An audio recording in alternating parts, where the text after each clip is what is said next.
Hey, good afternoon, everybody. Good evening, good morning. My name is Troy Leliard, and I'm a solution architect for Noname Security based in Melbourne, Australia. What I want to take you through today is a high-level demonstration of our version 3 platform.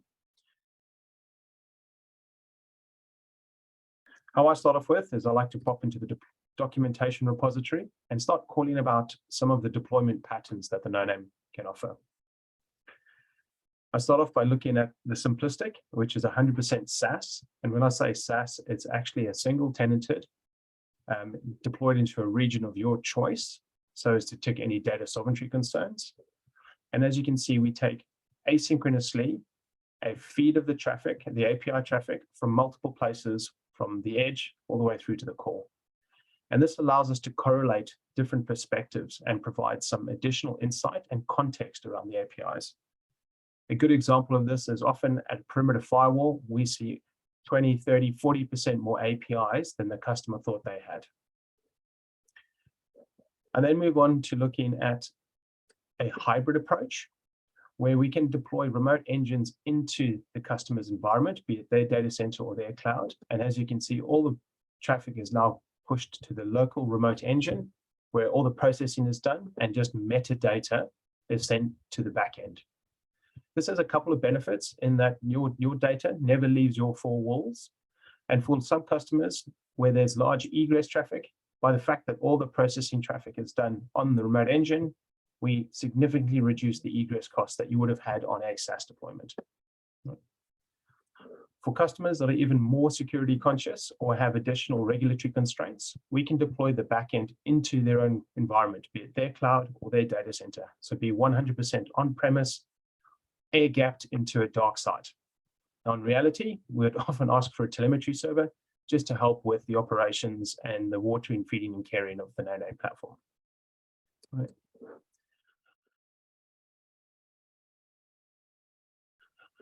I then jump across into the platform itself. And so we talk about deployment flexibility being one of the Noname differentiators. Similarly, our integrations. So I go across to the integrations page, and I call out the pages and pages of ways that we can get API traffic into our platform for analysis. Behind each one of these, there's typically multiple approaches as well. So real rich flexibility for your customer. We cover off all the hyperscalers. We cover off all the majority of the API gateways.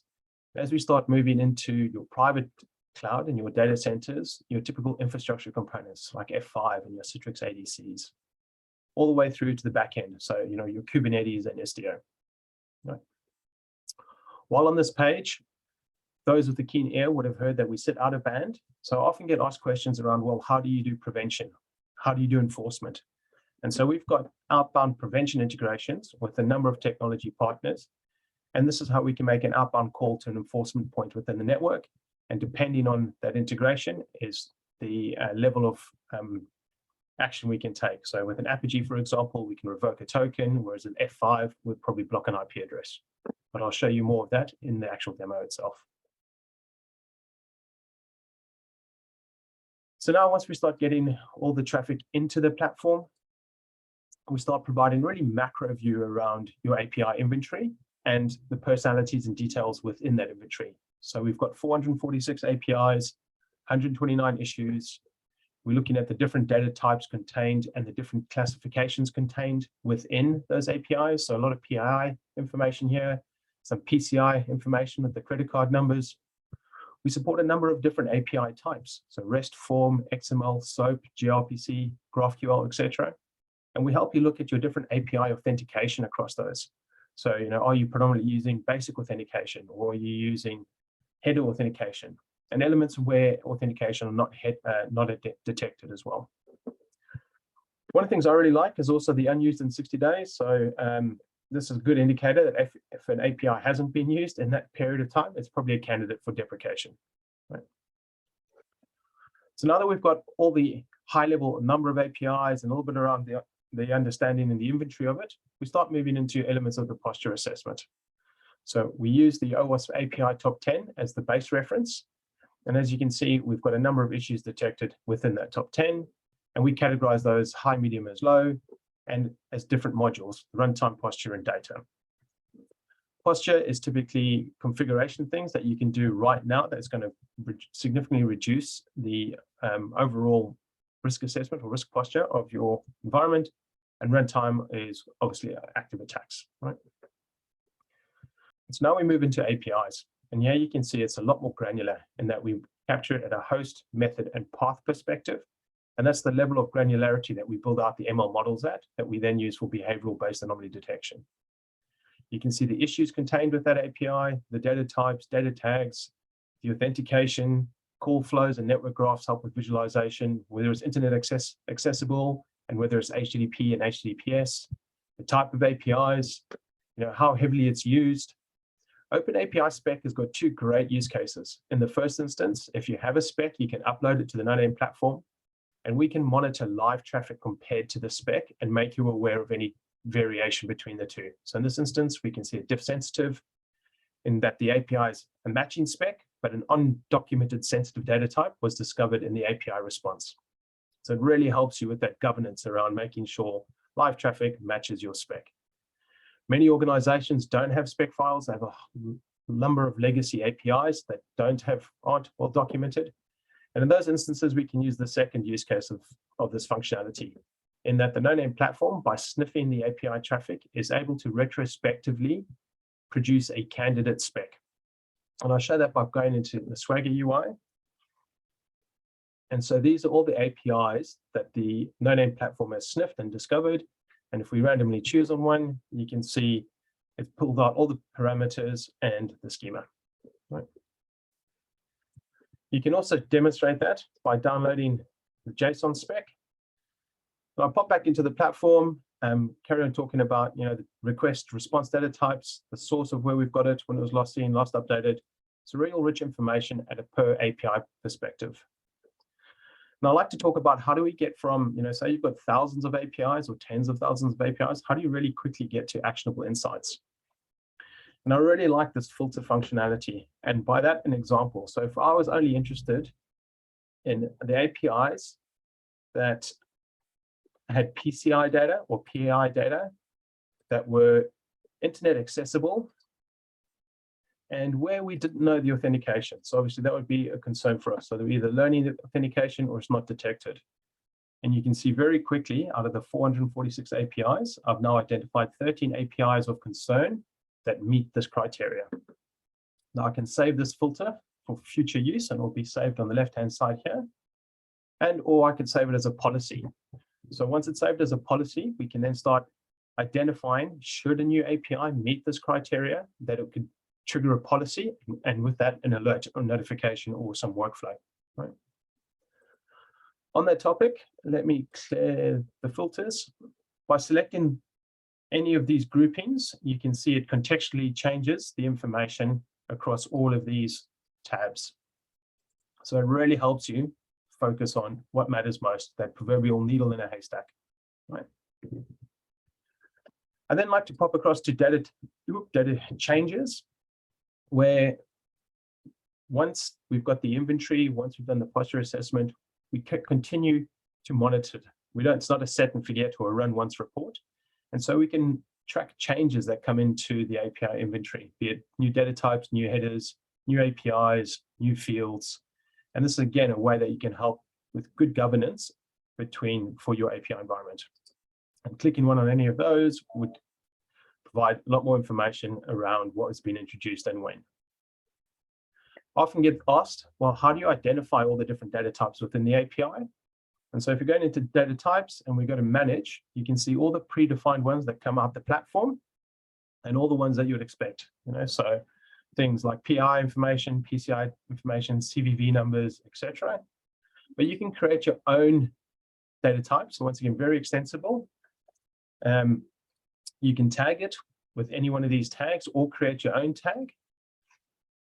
And you can select it based on field name with regular expression and or field value using Boolean logic and, again, regular expression. So, you can get really granular, really complex regular expressions and field names that help you identify and tag the data that's pertinent to your company, your vertical, etc.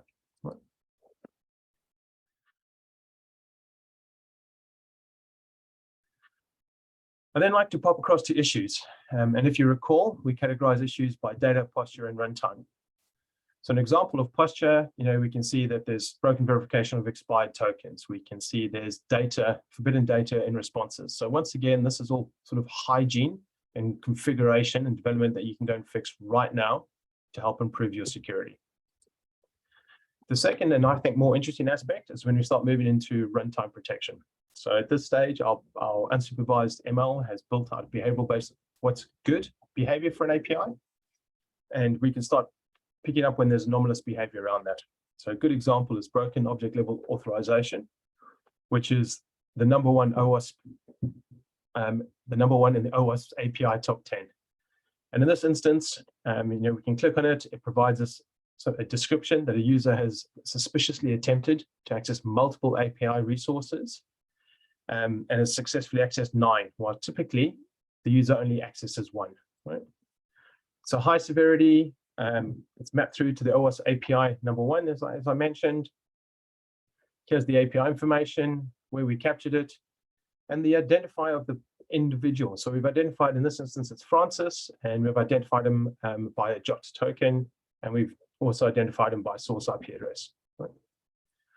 So if we go and look at the evidence, let's look at what's happening under the hood here. Our platform has worked out that there's a correlation between the path and the user ID. So as you see, it ends in 4011, 4011. So in this instance, Francis has come into the platform, his user ID and the path have matched, he's successfully authenticated, he's got his token, and he's successfully retrieved his information, Francis. What we then pick up in is Francis has come back in, so it's still Francis, he's still using the same user ID, but he's manipulated the path parameter. So you can see now that no longer matches with 4011, so it's broken that correlation. And that's what's deemed as suspicious. And he's actually now exfiltrated Noah's information and Alexander's and other Sebastian's, etc., as it goes on. And this is really the powerful aspect of that, the AI ML helping with runtime. And it's the sort of behaviors that, a WAF and a API gateway wouldn't be able to pick up on. So directly within the platform, we can take action. The action can be sending an alert to Splunk, sending something to Slack or to Jira. We can also move across to the attackers, and you can see Francis here. We can actually block the intruder. Again, leveraging those prevention integrations we showed earlier. So with an Apogee, we can block them at the token level, or at one of the infrastructure components, we can block them at the IP level, right? Now, of course, everything I'm showing you here is clicking, but you can build out policies that can semi and fully automate this, as well as integrating in with your existing workflows. So we can take that preventive action and send an alert to Splunk. So your SOC operators don't need to come and jump into this platform to have a look at what's going on. We can push that out to them. So very extensible via syslog and webhook itself. All right. I want to pop back to issues again, because what you would have hopefully spotted is an element of obfuscation. So typically our platform ingests all the traffic, analyzes the memory. If there's nothing interesting, discards all the payload packet and just retains the metadata. The exception is when there's a posture or runtime issue and we capture it for evidence for your forensics team. But even in this instance, credit card being a sensitive data type is obfuscated. So we don't add any additional exposure in the operations of the platform.